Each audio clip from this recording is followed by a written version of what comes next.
Salut tout le monde. Aujourd'hui on va s'attaquer à un sujet qui peut faire peur.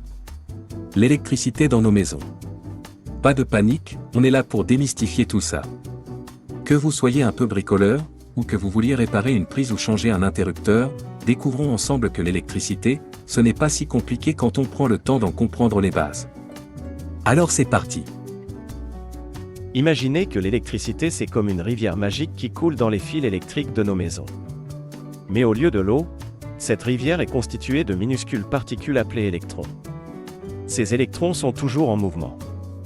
On ne peut les voir, mais ils sont constamment en mouvement, transportant de l'énergie avec eux, et c'est l'énergie générée par le déplacement de ces particules, qu'on appelle courant électrique. Cette énergie alimente nos lumières, fait fonctionner nos appareils électroménagers et nous permet même de chauffer des radiateurs.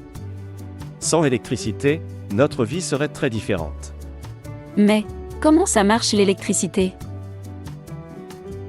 Eh bien, elle a besoin de ce qu'on appelle un circuit fermé pour pouvoir faire son boulot. Un circuit fermé c'est comme une boucle complète où l'électricité peut tourner sans interruption.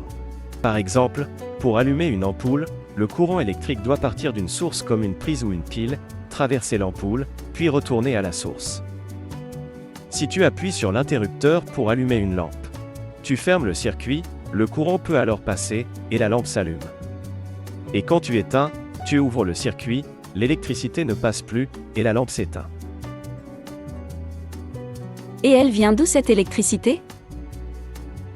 Il existe deux principaux types de courant électrique. Le courant continu, DC, et le courant alternatif, AC. Chacun ayant ses propres applications et avantages.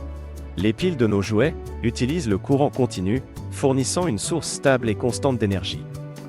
Alors que l'électricité arrivant dans nos maisons est un courant alternatif. Il est produit dans des centrales électriques et peut être transporté sur de longues distances plus efficacement. Il peut être généré également par des panneaux solaires, des éoliennes ou encore un groupe électrogène. Il est envoyé jusqu'à nos maisons par des câbles, un peu comme un réseau de tuyaux très long, qui amène de l'eau jusqu'à notre robinet. Quels sont les éléments de base d'un circuit électrique ?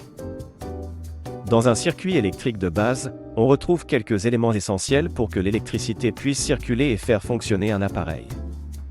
D'abord, on a la source d'énergie. Dans la majorité des cas, c'est l'alimentation EDF. Ensuite, on a les fils qu'on appelle les conducteurs, ce sont eux qui transportent l'électricité et relient tous les composants du circuit. Nous avons également les appareillages de protection.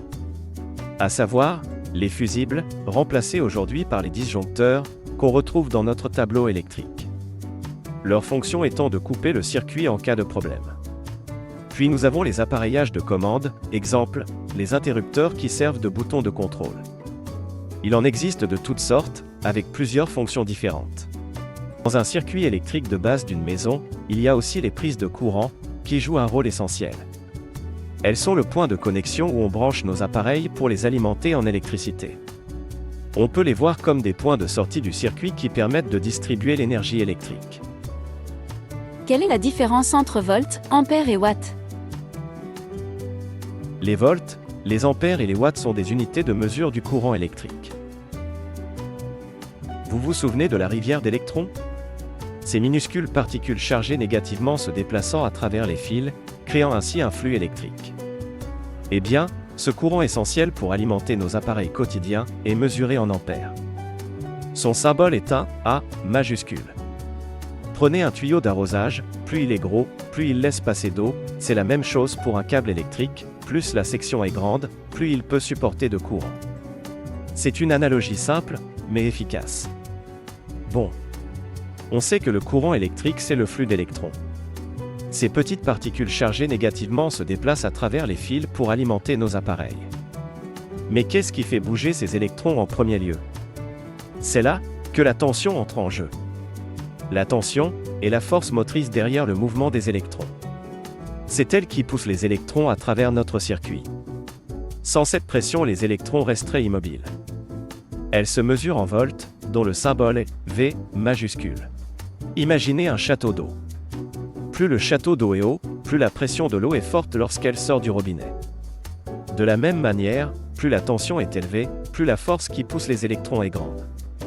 En Europe, La plupart des maisons utilisent 220 volts, ce qui est suffisant pour la plupart des appareils ménagers. Tandis qu'aux États-Unis c'est généralement 110 volts. Cette différence de tension est due à des normes historiques et techniques. C'est pourquoi, il est important de vérifier la tension prévue sur les appareils avant de les brancher. Et enfin, la puissance est mesurée en watts. Son symbole est un W majuscule. C'est la combinaison de ces deux éléments, elle correspond à l'énergie utilisée ou nécessaire pour faire fonctionner un appareil. Une dernière chose. L'électricité peut être dangereuse. Elle peut être à l'origine d'incendies. Si elle passe dans le corps humain par accident, elle peut causer des chocs électriques et des brûlures graves. Il est important de se rappeler que l'électricité veut toujours aller vers le sol. Et elle prend toujours le chemin le plus court pour y arriver. C'est une règle fondamentale de la physique. C'est pourquoi toute installation électrique doit être reliée directement à la Terre, sinon ce sera nous, le chemin. L'AFNOR, Association française de normalisation, met à jour régulièrement des normes pour améliorer la sécurité des installations électriques.